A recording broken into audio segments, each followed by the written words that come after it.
Ene men seni bir gözle başla edip öýerjek bolýan oğlum. Bir maşgala gurdurjak bolýan.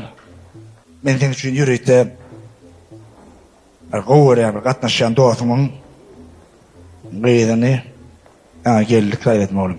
Ene ol. Dur bula ýeçin.